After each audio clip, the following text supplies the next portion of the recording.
Bula, I'm Caleb. Bula, I'm Thomas. Bula, Anasa here, and you're on Talanoa Time with FoSho.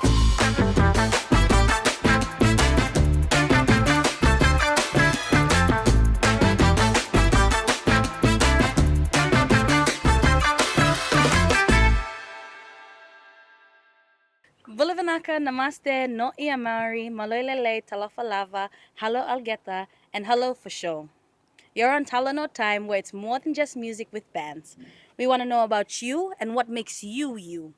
Maybe you got the hint from the intro, but the 21st of February is a very important and special date.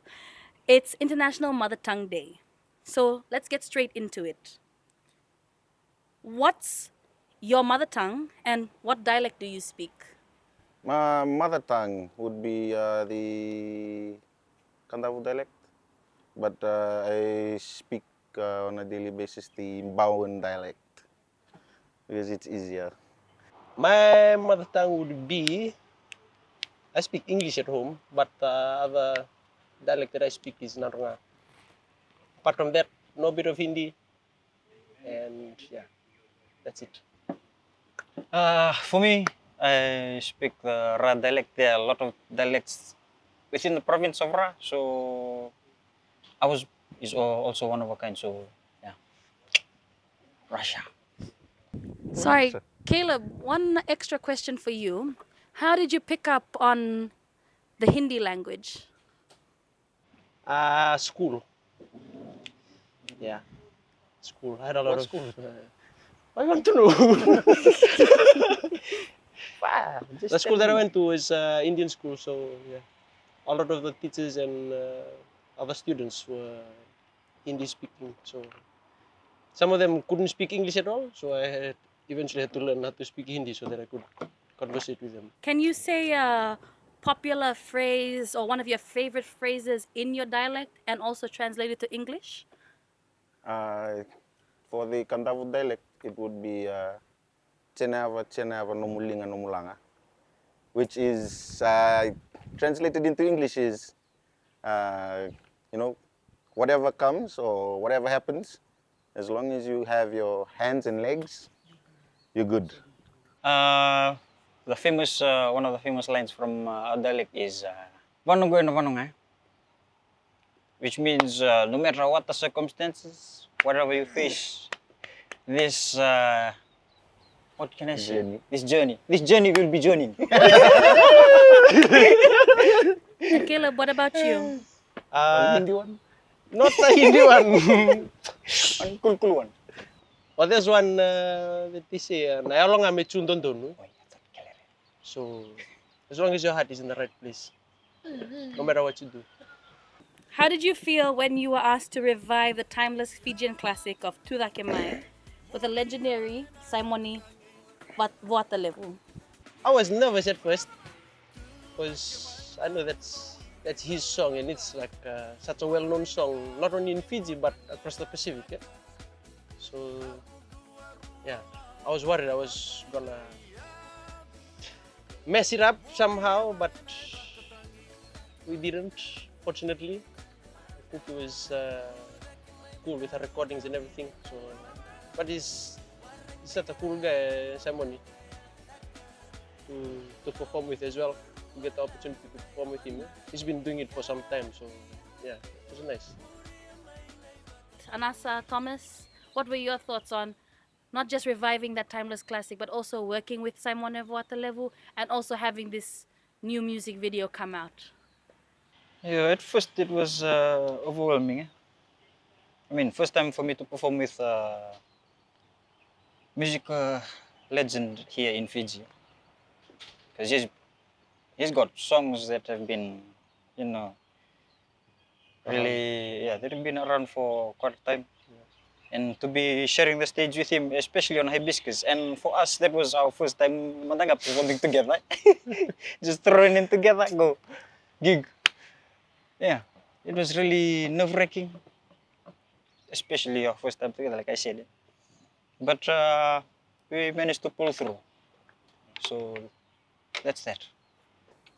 I think for me, the experience with Simoni Vuatalevu in one of our, I think, you'll see one of our videos on Facebook. I'd mentioned, how I was put off to sleep by these old musicians.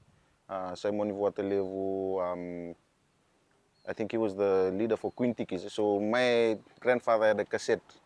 He used to play that, and then I'd fall off to sleep. But yes, having to share the stage with him and doing a revamp of his song, and him, being very open to the new version of it.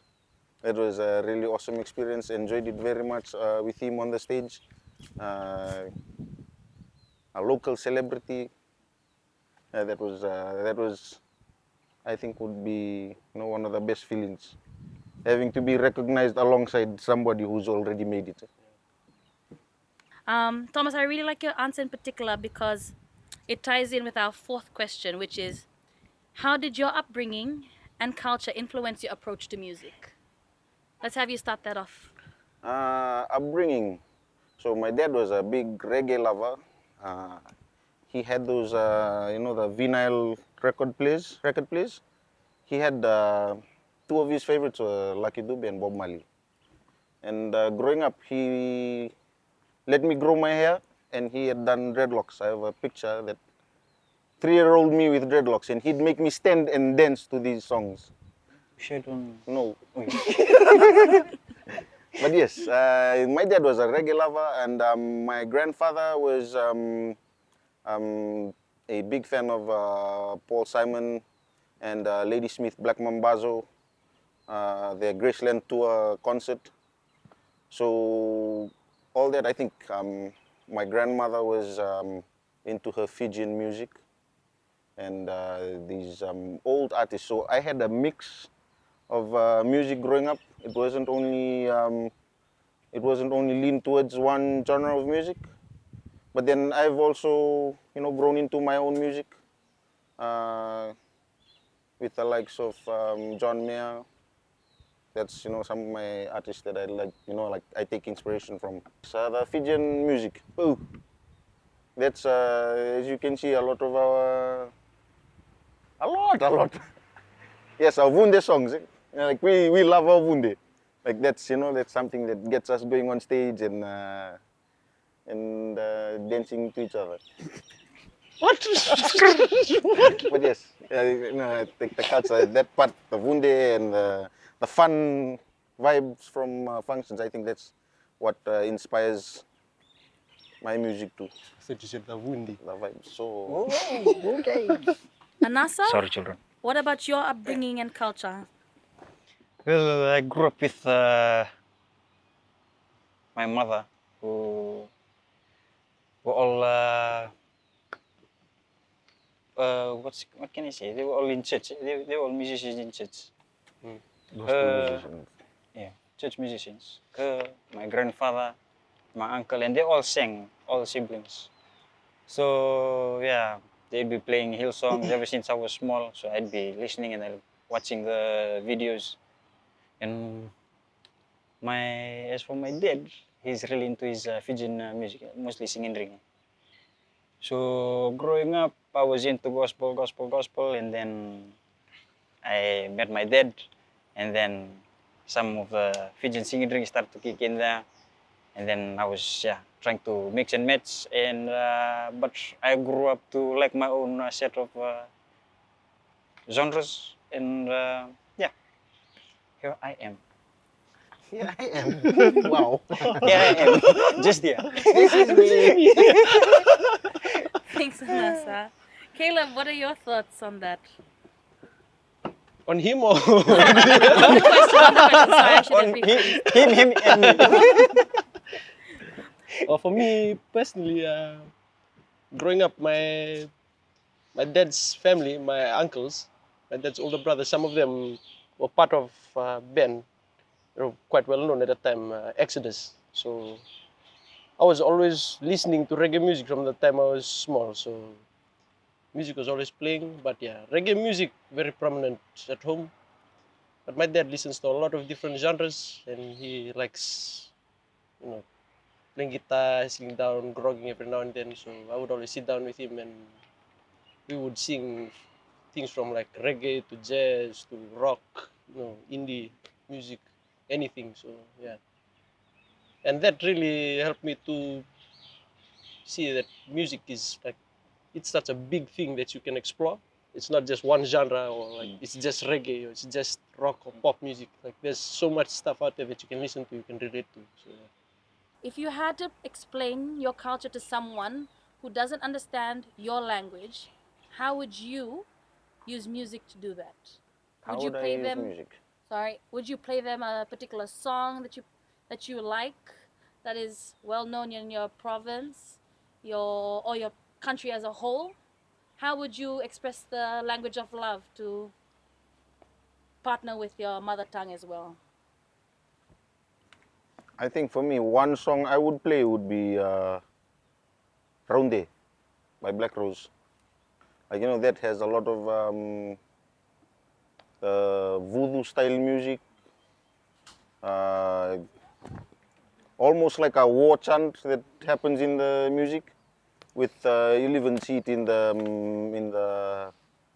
meke moves that they do. It's a very culturally rooted song.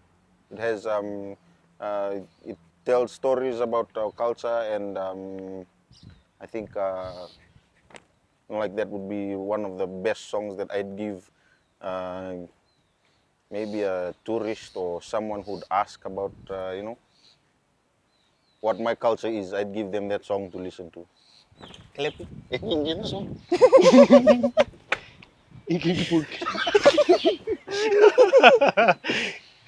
Yeah, I would. If anyone asked me like to understand the Fijian culture like as a whole, I would just tell them to listen to singing drinking music because that's the Fijian lifestyle. It's laid back. When you listen to singing drinking, you just feel relaxed. Just feel like having one bass in sana. No. but Let's not But talk yeah. about Bruno. That's what I would do. For me, because I've been spending time with my dad, and one song that he suggested is called Nave Buddha Nave Indelana. And it talks about this man who lives in the interior and his way of life. He's got plants, he's got a farm, and he doesn't have to worry. He can just go to the river, catch fish and whatnot. And yeah, basically talks about the lifestyle of any Fijian. So yeah, November to November lang. We do Indonesia. Remember it. Thank you very much for your time, as well as your well thought out and heartfelt questions, especially as we get to know you, and also under the theme of International Mother Tongue Day. Is there any last words that you have to give about mother tongue, or how music also is a language in itself?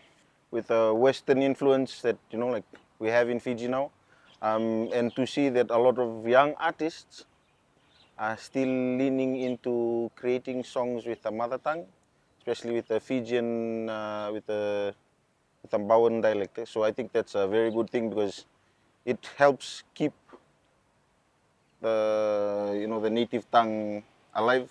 Unlike some of our Pacific Island neighbors, they've lost their mother tongue because of westernization. So I think with Fiji having a lot of the young artists come up and create music in the mother tongue, this is an awesome way to keep our Fijian alive. And there are dialects too.